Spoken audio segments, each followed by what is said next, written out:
Yo, welcome back kembali lagi di channel Atoa Hayato. Bagaimana kabar nakama sekalian? Semoga selalu baik-baik saja. Yosa, selamat datang di segmen Real Review. Pada video ini, Mimin tak hanya akan memberikan alur cerita saja, tetapi akan membahas hal-hal menarik dan tersembunyi dari chapter 1107 ini. Bagi nakama sekalian yang hanya ingin tahu alur ceritanya saja, bisa cek video Mimin yang lalu pada segmen full story. Oke lah, tanpa basa-basi lagi, langsung aja kita masuk ke pembahasannya. Judul chapternya adalah Aku Sudah Mencari-Carimu. Nah, judul ini bisa mewakili dua hal penting dalam chapter ini. Pertama, penantian Bonnie kepada Nika sang dewa matahari. Dan yang kedua, penantian Karibo kepada Kurohige, sang pengguna buah kegelapan. Lanjut, kita masuk ke poin pembahasan yang pertama. Ini mengenai kedatangan para raksasa ke Pulau Egghead. Kedatangan para raksasa di Egghead terlihat sangat membantu kru topi jerami untuk menghalau Buster Call dari angkatan laut. Lalu jika kita cermati, para raksasa terlihat punya hubungan yang erat dengan Buster Call. Dalam 3 Buster Call yang diceritakan, ketiganya melibatkan peran ras raksasa. Dan ras raksasa ada di pihak yang melawan atau menentang Buster Call tersebut. Buster Call pertama di Ohara saat Nico Robin kecil. Kita bisa melihat raksasa Jaguar di Saul berusaha untuk menyelamatkan Robin kecil. Selanjutnya, Buster Call kedua di Enies Lobby. Tentu kita masih ingat keterlibatan raksasa Oimo dan Kahashi. Ketika itu peran mereka juga sebagai penentang Buster Call, padahal sebelumnya mereka ada di pihak pemerintah dunia. Dan yang ketiga ini di Pulau Egghead, rombongan raksasa kembali menentang Buster Call. Nah, dari ketiga hal itu menurut Mimin makin menguatkan dugaan jika Joybo terdahulu adalah ras raksasa. Karena selain topi jerami besar yang ada di Mariejoa, para raksasa juga terlihat selalu menentang Buster Call, yang bisa dikatakan sebagai serangan all-in dari pemerintah dunia. Oke, lanjut kita masuk ke poin kedua. Di sini Mimin akan membahas mengenai pertarungan trio monster Mugiwara. Ya, setelah menunggu cukup lama, akhirnya lawan trio monster Mugiwara sudah ditentukan, yaitu Luffy versus Gorosei Saturn, Zoro versus CP0 Rob Lucci, dan Sanji versus Admiral Kizaru. Ya, kita mulai dari Luffy versus Gorosei Saturn. Pertarungan mereka dimulai dengan serangan tatapan mata penghancur dari sang Gorosei.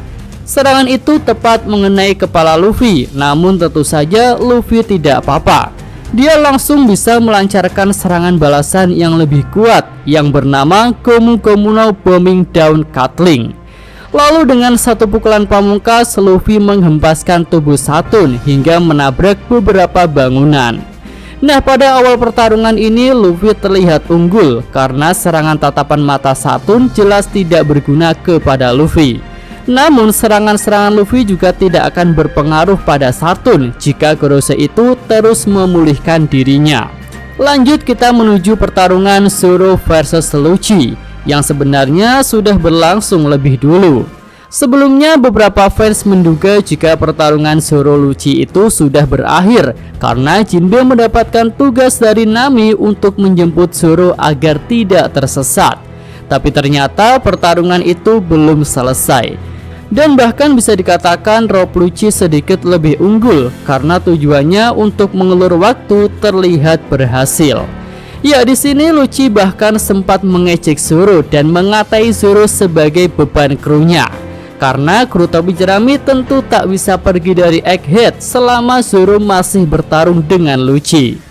Namun jika kita perhatikan, ada dua hal yang masih bisa dilakukan Zoro untuk segera menyelesaikan pertarungan itu. Pertama, tentu dengan menggunakan bandana keramatnya yang terlihat bisa menguatkan mental Zoro sehingga berdampak pada kekuatan serangannya yang lebih kuat. Serangan Zoro ketika menggunakan bandana bahkan bisa menembus tubuh kerasnya Kaido. Lalu yang kedua adalah pedang ketiga. Ya, di awal pertarungan Zoro terlihat sudah menggunakan 3 pedang. Tapi mengapa di chapter ini Zoro hanya menggunakan 2 pedang saja? Kira-kira mengapa Zoro melakukan itu? Padahal jika menggunakan 3 pedang, tentu serangan Zoro akan lebih kuat, karena dia memang pendekar pedang yang menggunakan 3 pedang. Sepertinya Zoro memang masih menahan kekuatannya dalam pertarungan ini. Entah apa tujuannya, belum bisa Mimin ketahui. Lanjut kita masuk pada pertarungan ketiga, yaitu Sanji versus Kizaru. Ya, lebih tepatnya ini bisa disebut sebagai awal pertarungan, karena Sanji baru menendang serangan laser dari Kizaru. Namun itu terlihat sangat menakjubkan bagi sang admiral. Bahkan ekspresi Kizaru pun terlihat kocak saat melihat aksi Sanji. Nah, jika kita perhatikan, Sanji sudah mengaktifkan kekuatan Jermannya. Hal itu ditandai dengan lengkungan di alis Sanji yang sudah berubah. Tampaknya pertarungan adu kecepatan antara Sanji versus Kizaru akan segera terjadi di chapter mendatang. Selain itu, tubuh Sanji yang sangat keras juga bisa menjadi masalah tersendiri bagi Kizaru, dan tidak menutup kemungkinan jika tubuh Sanji bisa menahan serangan laser dari sang admiral cahaya itu. Oke, lanjut kita masuk pada pembahasan yang super menarik di akhir chapter ini, yaitu mengenai momen Gorosei Sartun bertemu dengan Devon dan Augur. Ya, sebelumnya kita melihat Devon bisa meniru fisik dan pakaian Absalom, tapi tidak dengan kekuatannya. Namun di chapter ini Devon mengatakan hal yang menarik. Devon berkata, kekuatan lezat macam apa yang kau punya itu? Nah, sepertinya ini merupakan clue jika Devon bisa mengcopy kekuatan dari Gorosei Sartun. Dan hal itu sepertinya masuk akal sih, karena kan Devon menyentuh Sartun ketika Gorosei itu berubah ke mode awakening-nya. Jadi jika Devon berubah ke wujud Sartun yang sedang awakening, maka bisa jadi kekuatan Sartun dalam mode awakening itu juga bisa dikuasai oleh Devon. Nah, selain dapat kekuatannya, ada beberapa keuntungan lain yang didapatkan jika berhasil meniru wujud Gorosei Sartun. Pertama, bisa jadi pemegang otoritas tertinggi dari Seraphim. Tentunya Kuroki sudah tahu tingkat kekuatan dari Seraphim saat dia bentrok dengan Seraphim Mihawk di Amazon Lily. Selain itu, Gorosei Sartun palsu juga bisa digunakan untuk menyusup ke Mariejoa dan bisa bertemu dengan pimpinan tertinggi pemerintah dunia yang sangat rahasia, yaitu Im Sama. Nah, di sini kita juga mendapatkan informasi penting bahwa tujuan Kuroki adalah dunia ini. Hal itu berarti Kuroki bisa dikatakan meneruskan tekad atau will of D dari Rocks di Sebek, yang punya impian untuk menjadi raja dunia. Dan jika ingin menjadi raja dunia, maka Kuroki harus melengsarkan pimpinan pemerintah dunia saat ini, yaitu Im Sama yang ada di Mariejoa.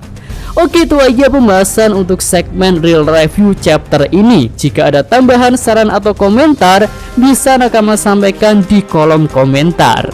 Yosa, Mimin atau Hayato, terima kasih. Oke, cukup sekian video kali ini. Semoga Nakama sekalian menyukainya. Terima kasih udah nonton. Jangan lupa like-nya dan subscribe channel Atowa Hayato. Yo!